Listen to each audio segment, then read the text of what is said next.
Hello everyone, मैं दशरथ सिंह आपका स्वागत करता हूं मेरे चैनल गूगल दशरथ सर पर।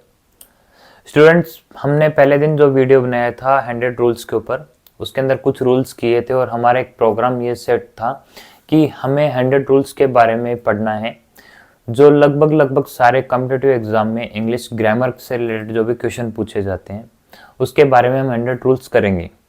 100 रूल्स का जो पहला दिन था हमने 3 रूल किए थे। आज हमारा सेकंड डे है, हम चौथा रूल करते हैं और चौथा रूल बहुत ही एक अलग लिया है हमने। बिल्कुल इस रूल में क्या है कि लोगों को रटवा दिया जाता है कुछ एक चीजें, जैसे मैं बोर्ड के ऊपर लिख रहा हूं, as well as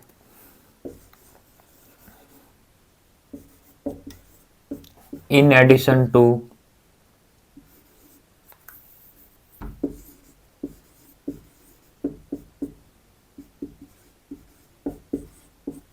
with, along with,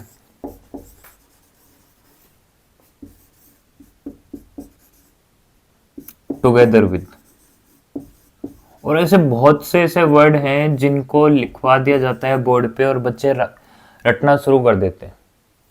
जैसे इससे रिलेटेड ये बताया जाता है कि जैसे बोल दिया जाता है, सेंटेंस है कि पूजा विद her parents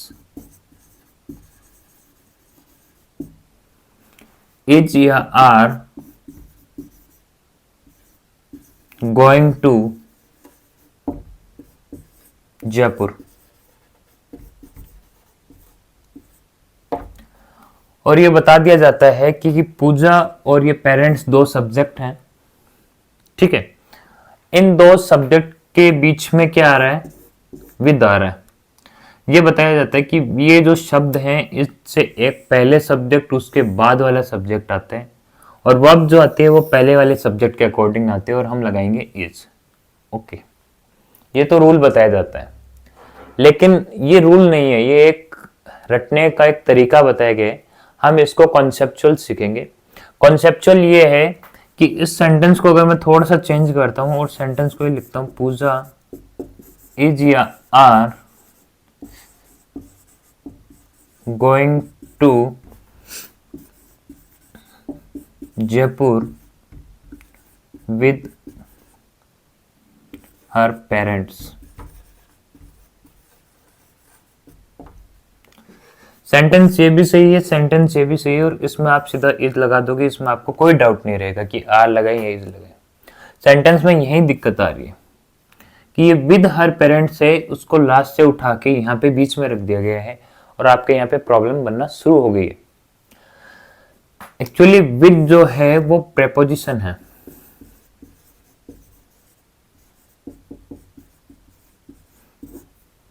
विद क्या है, प्रेपोजिशन है और प्रेपोजिशन के तुरंत जो बाद जो आ रहा जो नाउन है या प्रोनाउन है वो उस सेंटेंस का ऑब्जेक्ट होता है। बात क्लियर हुई? बात यह है कि अगर कोई प्रीपोजिशन के बाद में, प्रेपोजिशन के बाद में अगर कोई नाउन या प्रोनाउन आता है तो ये नाउन या प्रोनाउन ऑब्जेक्ट होता है, ना कि सब्जेक्ट। इसका मतलब ये हुआ कि विद हर पेरेंट्स है, ये सेंटेंस का ऑब्जेक्ट है, तो सब्जेक्ट तो सिर्फ एक ही है, वो है पूजा। इसके अकॉर्डिंग वर्ब क्या आएगी, इज आएगी। इसमें तो कोई डाउट वाली बात ही नहीं थी, बल्कि रटवाने की चीज बिल्कुल बहुत ज्यादा है। जैसे बोल देते हैं with, along with, together with, in addition to, like, unlike, beside, rather than, nothing but, controlled by, headed by, बहुत सी चीजें हैं। एज वेल एज हमें भी रटवाई गई थी, लेकिन जब हमने पढ़ा इसको, हमने भी किताबों से हमने रटना शुरू किया था, लेकिन जब इसको कोई अच्छी बुक से या दिमाग से देखना शुरू किया कि बिल्कुल ये तो प्रेपोजिशन है और प्रेपोजिशन के बाद आने वाला कोई नाउन या प्रोनाउन हमेशा सेंटेंस का ऑब्जेक्ट होता है, तो ऑब्जेक्ट को हम सब्जेक्ट कैसे मान लेंगे? तो सब्जेक्ट तो सिर्फ एक ही है जो है पूजा और उसके अकॉर्डिंग वर्ब रहेगी इज। तो चौथा रूल ये है कि अगर किसी प्रेपोजिशन के बाद में नाउन या प्रोनाउन आ जाए, अगर किसी प्रेपोजिशन के बाद में नाउन या प्रोनाउन आ जाए और वो किसी सब्जेक्ट के साथ जुड़ा हो, इसको हम ये देखेंगे।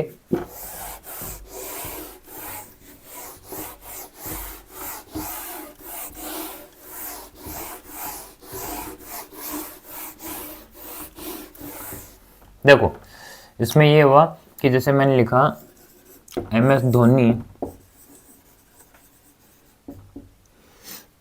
With his team players is या are celebrating।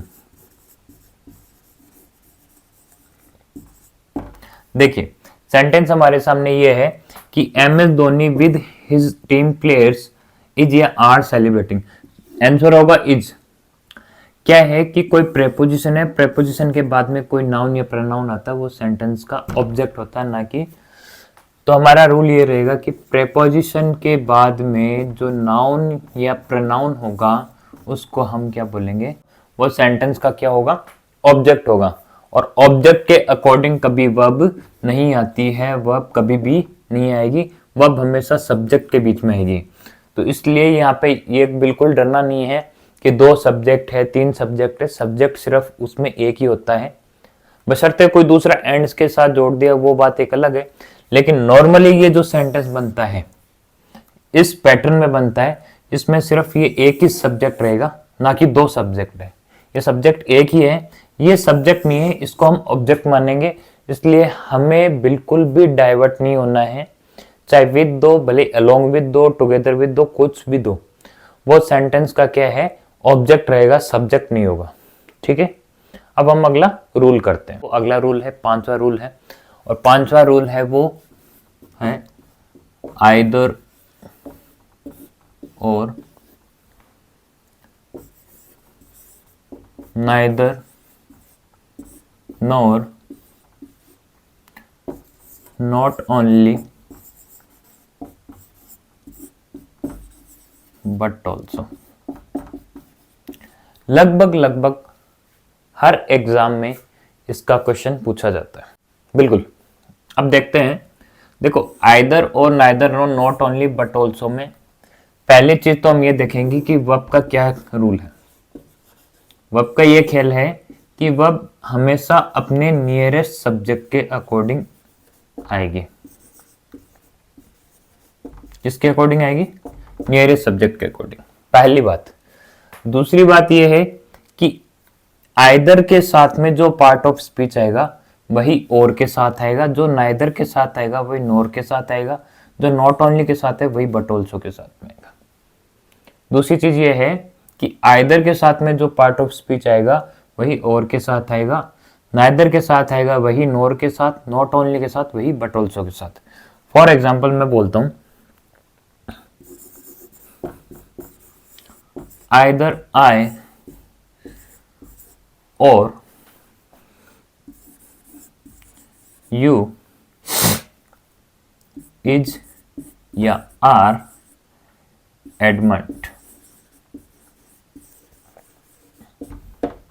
एडमंट होता है जिद्दी, एडमंट का सिनोनिम भी स्टबन है, ठीक है, ऑब्स्टिनेट, स्टबन, ठीक है, ऑब्ड्यूरेट लिख देते हैं हम यहाँ पे, वोकेब भी साथ साथ होती रहेगी।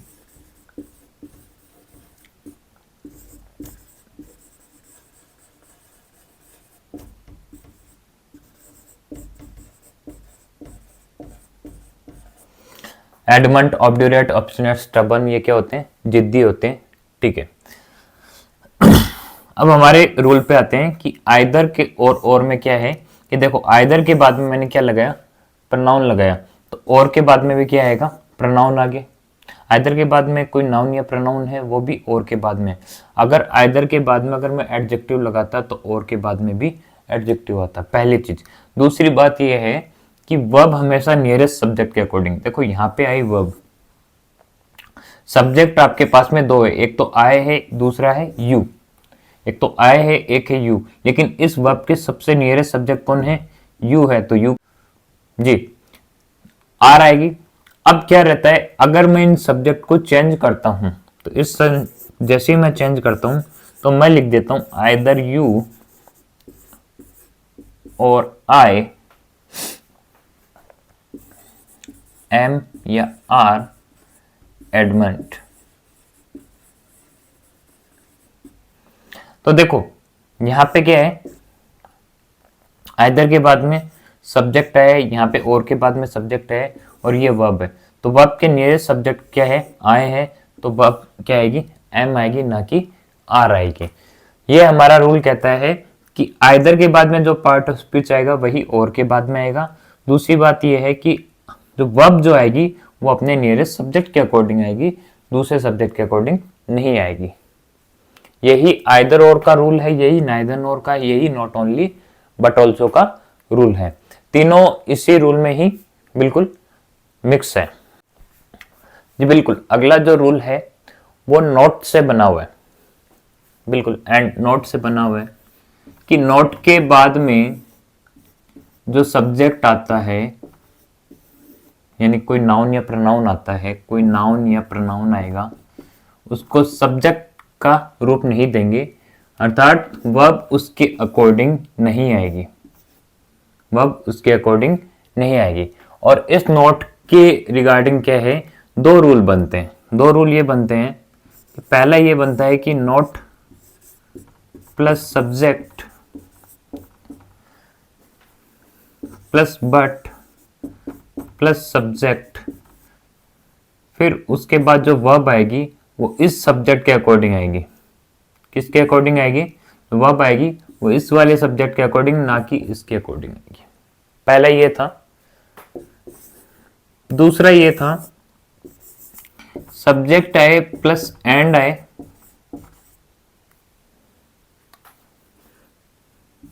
प्लस नॉट आए, फिर उसके बाद में कोई सब्जेक्ट आए, फिर वर्ब आए। अब ये क्या है कि नॉट के बाद में जो सब्जेक्ट आए इसको हम सब्जेक्ट का रूप नहीं देंगे, ठीक है। तो वर्ब किसके अकॉर्डिंग रहेगी, इस सब्जेक्ट के अकॉर्डिंग रहेगी। तो मीनिंग ये रहा कि नॉट के तुरंत बाद वाले नाउन या प्रोनाउन जो आते हैं जिसको हम सब्जेक्ट जैसा दिखाई देता है वो एक्चुअली सब्जेक्ट नहीं होता है और वर्ब इसके अकॉर्डिंग नहीं लगती है। तो वर्ब किसके अकॉर्डिंग लगेगी, वर्ब यहाँ पे अदर जो दूसरा सब्जेक्ट है उसके अकॉर्डिंग लगेगी। जैसे हमने पहले ये बोला not subject plus but plus subject. अब देखो मैं इससे एक सेंटेंस बनाता हूँ। सेंटेंस ये है not she but her friends is या आर कनिंग। कनिंग बहुत अच्छा वर्ड है, बहुत बार एग्जाम में आया हुआ है। कनिंग का मतलब होता है धूर्त या चालाक, ठीक है। वोकेब भी साथ साथ ऐसे भी करते रहेंगे, अलग से भी हम सेक्शन लेते रहते हैं, ठीक है। दूसरा ये है she and not her friends, she and not her friends is या आर कनिंग। इसमें क्या रहेगा कि देखो पहले हमने बोला not she but her friends, तो ये क्या रहेगा, इसके अकॉर्डिंग आएगा। ये नॉट के साथ में जो शी लगा हुआ है इसके अकॉर्डिंग वर्ब नहीं आएगी। दूसरा ये था she and not her friends, not के तुरंत बाद वाले को हम सब्जेक्ट नहीं मानेंगे, तो सब्जेक्ट किसको मानेंगे, शी को मानेंगे। यहाँ पे क्या आएगा, इज आएगा। तो क्या है, not she but her friends are cunning, she and not her friends is cunning होगा। यहाँ पे सब्जेक्ट शी है। इस सेंटेंस का मीनिंग ये रहेगा, अगर हम हिंदी में इसका ट्रांसलेट करेंगे तो उसका ये रहेगा कि पहला जो सेंटेंस था उसके अंदर ये बताया गया है कि उसके फ्रेंड्स चालाक हैं, धूर्त हैं, वो नहीं है। तो इसका मतलब ये है कि वो शी है, वो चालाक नहीं है। चालाक कौन है, फ्रेंड्स हैं। तो जो चालाक जो हैं वो मेन जो वर्ब बताई गई है वो किसके लिए बताई गई, उसके हर फ्रेंड्स के लिए। तो वर्ब जो लगेगी वो आर लगेगी। ये एक हम समझ ले रहे हैं, हमारा परसेप्शन है। दूसरा ये है कि उसके फ्रेंड चालाक नहीं है, वह चालाक है। तो इसमें सिर्फ ये शी चालाक, इसलिए हमने क्या लिया, इस लिया। रूल हमारे ये कहता है कि नॉट के जो तुरंत बाद वाला नाउन या प्रोनाउन जो आ रहा है उसको हम सब्जेक्ट का दर्जा नहीं देंगे और वर्ब उसके अकॉर्डिंग नहीं लगाएंगे। ये रूल कह रहा है, ठीक है, क्लियर है। अगला रूल कर अगला जो रूल है हमारा, जो 7वां रूल है, वो ये है कि अगर कोई सेंटेंस में each of, either of, neither of, one of, every one of, अगर सेंटेंस की शुरुआत इनसे हो जाए या सेंटेंस के बीच में आ जाए, इनके तुरंत बाद में कोई नाउन या प्रोनाउन आता है और उसके बाद में कोई वर्ब आती है, तो रूल ये कहता है कि ये जो नाउन या प्रोनाउन है वो क्या आएंगे, प्लूरल आएंगे। नाउन या प्रोनाउन क्या आएंगे, प्लूरल आएंगे। वर्ब जो आएगी वो आएगी सिंगुलर। वर्ब जो आएगी वो आएगी सिंगुलर। तो रूल ये कहता है कि each of, either of, neither of, one of, every one of के बाद में अगर कोई नाउन या प्रोनाउन जो आता है वो क्या आएगा, प्लूरल आएगा, और वर्ब जो आएगी वो आएगी सिंगुलर। जैसे क्या रहेगा, each of the students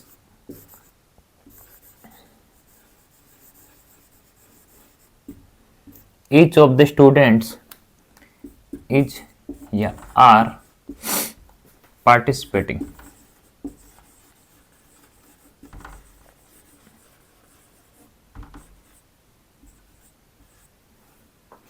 each of the students is या आर, तो देखो ईच ऑफ के बाद में क्या आएगा, नाउन जो आया हमने, स्टूडेंट जो लिया प्लूरल लिया, वर्ब जो आएगी वो इज आएगी, आर नहीं आएगी। तो इसमें क्या रहेगा, each of, either of, neither of, one of, every one of के बाद में जो वर्ब जो आएगी, जो सॉरी नाउन या प्रोनाउन आएगा तुरंत बाद में वो प्लूरल आएगा और वर्ब जो आएगी वो सिंगुलर आएगी। आइदर और नाइदर के बाद में अगर कोई संख्या की बात करें तो वो हमेशा दो ही आएगी। जैसे आइदर ऑफ द स्टूडेंट्स सही है, कोई दिक्कत नहीं है, लेकिन अगर संख्या की बात की जाए, अगर मैं बोल दूं आइदर ऑफ 3 स्टूडेंट्स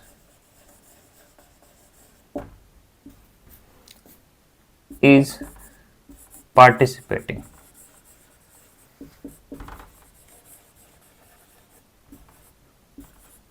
अगर मैं ये बोलता हूं either of the 3 students is participating, देखो स्टूडेंट्स को 3 हैं, इसको हम चेंज नहीं कर सकते क्योंकि 3 हैं, वर्ब जो है इज लगाई है, लेकिन आइदर के बाद जो संख्या की जो बात आती है वो 2 ही आ सकती है, 3, 2 से ज्यादा आ ही नहीं सकती, 3 या 3 से ज्यादा वाली कोई संख्या आएगी नहीं। तो इसका मतलब ये है कि आइदर में दिक्कत है। तो अगर आपको एरर स्पॉट यहाँ पे अगर करनी होगी तो उस आइदर में होगी। इस आइदर की जगह ईच आ सकता है, वन आ सकता है, एवरी वन आ सकता है, लेकिन आइदर और नाइदर नहीं आ सकते। तो आइदर और नाइदर के बाद में अगर कोई संख्या की, अगर कोई नंबर की बात की जाए तो वो सिर्फ और सिर्फ 2 ही आएंगे, 2 से ज्यादा नहीं आएंगे, क्योंकि आइदर और नाइदर सिर्फ और सिर्फ 2 के लिए यूज होते हैं। अगला रूल करते हैं हम, बिल्कुल। अब जो हमारा जो अगला रूल है इसके अंदर जो है 8वां रूल जो है वो ये कहता है everyone, everything,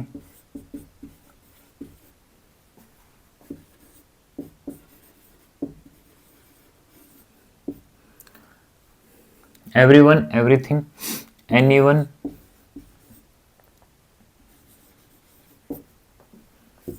anything, anybody, everybody,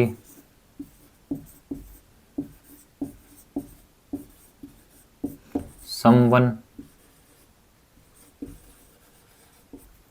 somebody,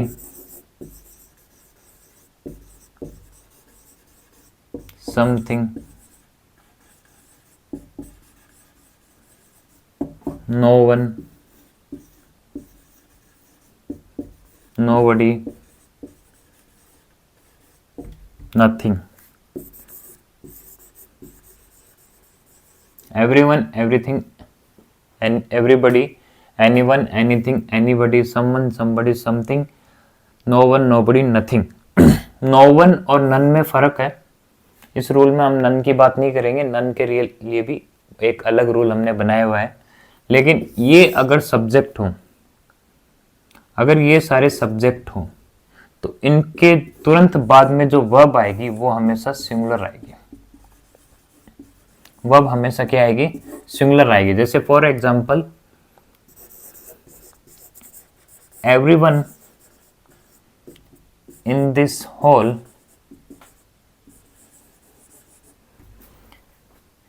is offering Hanuman Chalisa.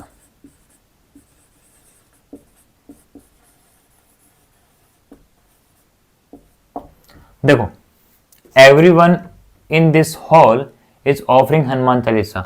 कोई भी अगर आप कुछ भी पढ़ते हो, कोई भी होली बुक है, तो उसके लिए हम जो यूज करेंगे, वर्ब यूज करेंगे, रीड नहीं करेंगे, ऑफर करेंगे। ऑफर हनुमान चालीसा होता है, ऑफर नमाज होती है, ऑफर रामायण होता है। ठीक है, ये तो रही ऑफर वर्ड की बात। दूसरी बात ये है कि हमारा सब्जेक्ट जो था वो एवरीवन था, तो हमने वर्ब क्या लगाई? सिंगुलर आएगी। यहाँ पे इजी आएगा, आर नहीं आएगा। तो रूल ये था कि everyone, everything, everybody, anyone, anybody, anything, someone, somebody, something, no one, nothing, nobody. ये जो अगर सब्जेक्ट का काम करते हैं तो वर्ब हमेशा क्या रहेगी? सिंगुलर रहेगी। बहुत ही इजी रूल है। ठीक है, नौवां जो रूल आप आगे करेंगे, हम मैनी के रिगार्डिंग करेंगे। Many, a great many, a good many. Many, a great many, a good many. ये क्या है कि इनके बाद में अगर कोई नाउन या प्रोनाउन आता है तो वो हमेशा क्या आएगा? प्लूरल आएगा। ठीक है, प्लस उसके बाद जो वर्ब आएगी वो भी क्या आएगी? प्लूरल आएगी।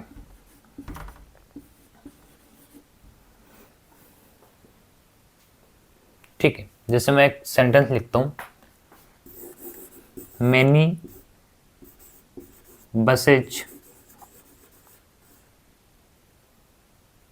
Many buses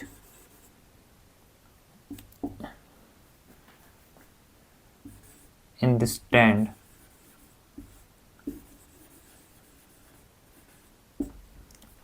are is red। इस बस स्टैंड पे जो बसें हैं, ज़्यादातर बसें जो के हैं वो लाल हैं। तो मैनी आ गया, इसके लिए हम वर्ब क्या लगेंगे? आर लगेंगे, ना कि इट लगेंगे। यहाँ पे many, a great many, a good many, कोई भी अगर यूज करते तो उसमें क्या लगेगा? वर्ब हमेशा क्या आएगी? प्लूरल आएगी। मीनिंग एक ही रहेगा। ठीक है, जो नाउन आया, हमने जो नाउन लगाया उसके तुरंत बाद जो नाउन आया वो भी प्लूरल लिया था, बस का हमने बसेज किया था, और वर्ब भी क्या आएगी? प्लूरल आएगी। अगला जो रूल है वो इस मैनी से रिगार्डिंग है। बिल्कुल, अगला जो रूल है वो हमने बोला था कि मैनी के रिगार्डिंग है, और मैनी के रिगार्डिंग हमने जो 10th रूल जो करना है वो ये है कि मैनी के बाद में ए या एन आर्टिकल आता है, उसके बाद जो नाउन या प्रोनाउन आएगा वो सिंगुलर आएगा, प्लस वर्ब जो आएगी वो भी सिंगुलर आएगी।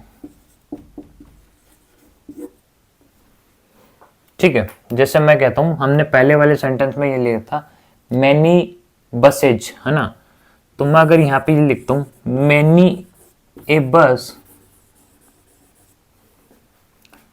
इन दिस स्टैंड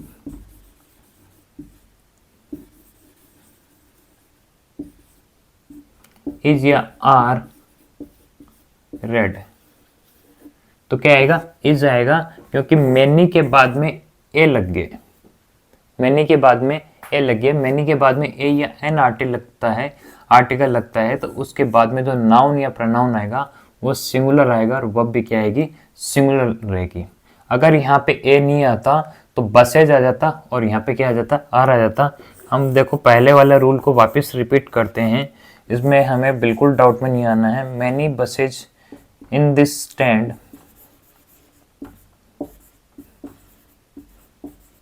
इज या आर रेड। देखो इसका मीनिंग अलग अलग है। इसमें यह है कि इस बस स्टैंड पे जितनी भी बसें खड़ी उनमें ज्यादातर बसें क्या हैं, लाल हैं। तो यहाँ पे मैनी लगाया, उसके बाद में आर्टिकल नहीं है, तो क्या आएगा, नाउन प्लूरल वर्ब प्लूरल। ठीक है, हमने जो ये था 9th रूल था।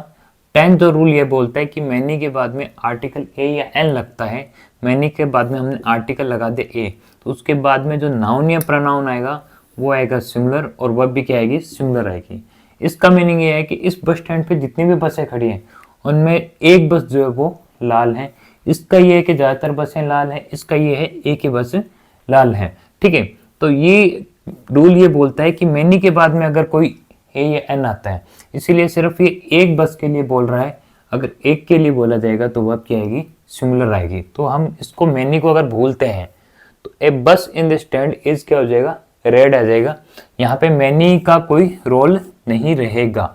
तो मैनी के बाद में ए या एन लगने के बाद में मैनी शब्द का जो हम मीनिंग लिखते हैं बहुत ज़्यादा, तो वो कहीं ना कहीं मिट जाता है। और मेन हम आर्टिकल ए और एन को कॉन्सेंट्रेट करते हैं।